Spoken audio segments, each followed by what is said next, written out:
Nommé délégué général du Festival panafricain du cinéma et de la télévision de Ouagadougou le 10 décembre 2014 et installé officiellement dans sa fonction le 26 décembre, Ardioma Soma a la lourde tâche et principal défi d'assurer avec succès l'organisation de la 24e édition du FESPACO. Anciennement directeur de la cinématographie africaine à Ouagadougou et directeur artistique du FESPACO pendant plusieurs décennies, cette grande manifestation du cinéma en Afrique est un secret de polichinelle pour ce chevronné du cinéma et de l'audiovisuel. À quelques jours de l'ouverture du FESPACO, le délégué général livre dans cet entretien accordé à Brussels Information Press les innovations de la présente édition.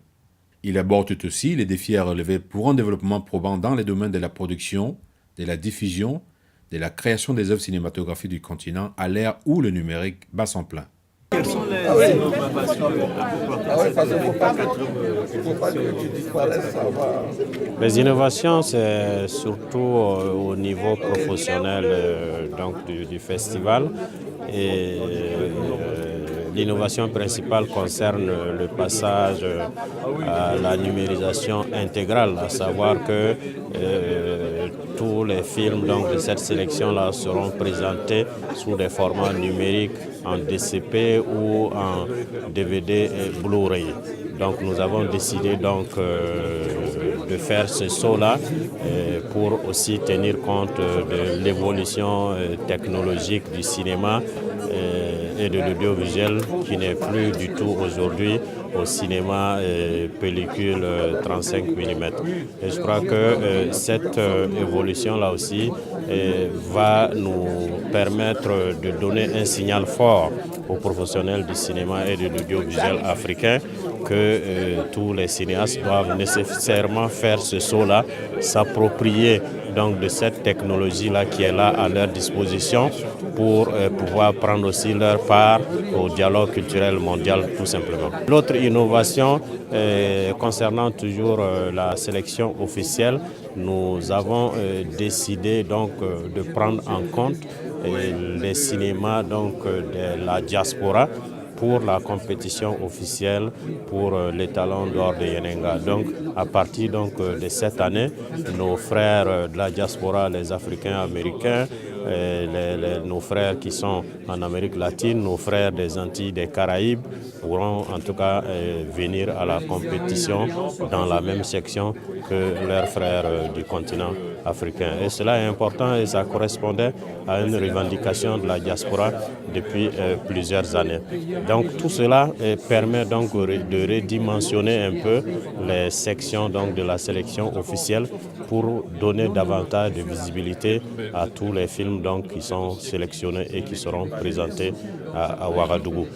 Innovation, on peut le dire aussi, et même au niveau du contenu des films, parce que vous savez que chaque édition du FESPACO, c'est un nouveau cru du cinéma africain.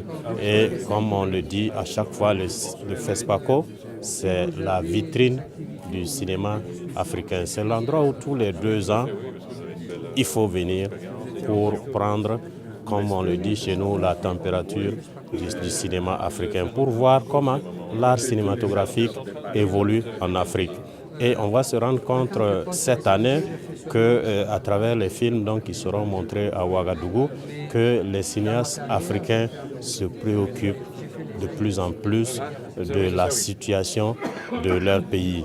Ils rendent compte de ce que vivent ces pays africains-là. Une Afrique qui vit où il y a la joie, il y a des difficultés, une Afrique qui rit, qui pleure, mais ce qui est important, et ces films-là le soulignent, c'est une Afrique qui avance. Et c'est cela qui est important à travers le FESPACO, où on se rend compte que les créateurs africains, ils vivent avec leur peuple, et tout ce qui sort de leur tripes et qu'on voit à travers leurs films, c'est ce qu'ils ressentent. Et ils se sentent aussi un rôle de participer à l'évolution de la vie économique, de la vie sociale dans ces pays-là. Et on voit cette force-là à travers ces films-là. Vous avez évoqué tout à l'heure la volonté de renouer avec les salles. Donc, Nous voulons savoir quelle est la stratégie que vous allez adopter, quelles sont les mesures incitatives pour permettre à tous ceux qui projettent des films dans les salles qu'ils puissent à nouveau emboîter le pas et revenir sur la scène. D'une part, par rapport au Burkina, est-ce qu'il y a aussi une politique au niveau de la sous-région par rapport à cet aspect? Le FESPACO a la chance de se tenir dans un pays où il existe encore des salles de cinéma, mais je pense que ça c'est dû à la politique menée par les gouvernements successifs du Burkina Faso qui ont investi énormément dans le cinéma, qui ont construit des infrastructures cinématographiques à tel point que ces salles aujourd'hui étant patrimoine de l'État ne sont pas devenus des commerces ou des lieux de culte, mais en même temps, c'est des salles qui ne connaissent pas les fréquentations d'avant, parce qu'il ne faut pas se voiler la face. Les choses ont évolué au niveau du cinéma et de l'audiovisuel. Il fut un temps où dans nos pays, pour voir une image, pour avoir accès à l'image, il fallait absolument se déplacer dans une salle de cinéma. Donc, tous les exploitants de salles faisaient salle comble à l'époque. Mais aujourd'hui, avec les facilitations d'accès à l'image dues à l'évolution technologique, les gens ont le cinéma à domicile. C'est ça qui a amené la fermeture des salles. Mais je crois que le FESPACO, c'est l'occasion justement de mener des débats sur la nécessité de faire en sorte que le cinéma africain, il a déjà une diffusion, mais ce n'est pas une diffusion qui rapporte quelque chose au développement de cette industrie. Comment faire en sorte qu'au-delà de la production, parce qu'on parle tout le temps de la production, comment faire en sorte qu'au-delà de la production, la diffusion soit menée de façon efficace pour permettre à cette industrie-là d'exister et de fonctionner et que tous ceux qui travaillent dans ces métiers du cinéma et de l'audiovisuel puissent vivre du fruit de leur travail. C'est en cela que la question des salles, forcément, va revenir. Parce qu'aujourd'hui, on fait face à de multiples écrans. Est-ce que parce qu'il y a de multiples écrans que les salles doivent disparaître? Non, il faut réfléchir. Et au Burkina Faso, il y a une réflexion qui est en cours parce que le ministre l'a dit tantôt. J'étais encore directeur général du cinéma et de l'audiovisuel et j'ai travaillé sur un projet de réhabilitation des salles. Mais un projet qui travaillait sur une dimension pluridisciplinaire de ces salles-là. Parce qu'on se rend compte qu'en Afrique aujourd'hui, il y a d'autres secteurs des arts qui sont en plein essor, qui sont donc les arts du spectacle, les concerts, la danse, la chorégraphie, le théâtre, etc. On sent un retour aussi du théâtre aujourd'hui.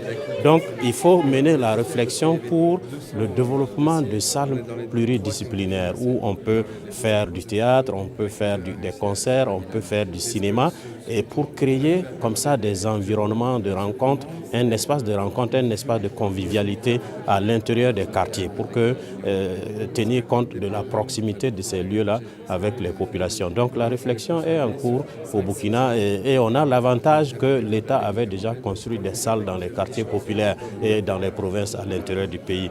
Donc comment dynamiser maintenant ces espaces-là? Donc quand vous faites une étude architecturale et technique, ça vous sort des chiffres énormes. Ça vous sort des chiffres de l'ordre de 1 million d'euros. Et quand on dit 1 million d'euros, ça fait plus de 600 millions dans nos pays en CFA. Et cela est extrêmement cher. Quand vous posez ça sur la table des politiques, tout de suite, quand ils voient avec leurs partenaires, ce n'est pas évident.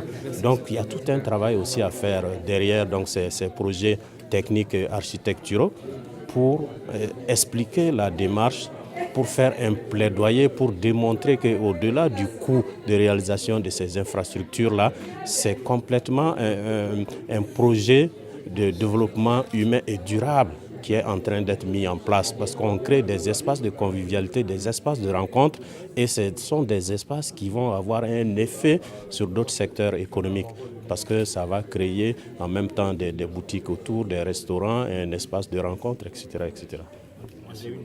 Moi, j'ai une petite dernière question. Est-ce que les derniers développements de l'actualité ont ou auront de l'incidence sur le festival? Je crois que le monde entier a très bien reçu la confirmation du gouvernement du Burkina Faso de la tenue de la 24e édition à bonne date. Je crois que c'est quelque chose qui a été fortement apprécié à travers le monde, ce qui montre l'engagement et de ce gouvernement de transition, mais aussi l'engagement de tout un peuple pour ce festival-là. Et je peux vous dire que le FESPACO, nous sommes les travailleurs du FESPACO, entre deux festivals, mais quand le festival arrive, il appartient non seulement à tout le peuple burkinabé, mais il appartient à tous les Africains. Et c'est pour cette raison que ce festival-là se tient de façon continue depuis 45 ans maintenant et a pu survivre à tous les gouvernants et a pu survivre à tous les soubresauts que l'Afrique de l'Ouest a connus. Parce que je pense que tout le monde a compris que c'est un espace de dialogue, c'est un espace de paix, c'est un espace où les Africains peuvent venir se regarder eux-mêmes et c'est un espace où les autres peuvent venir communier avec l'Afrique.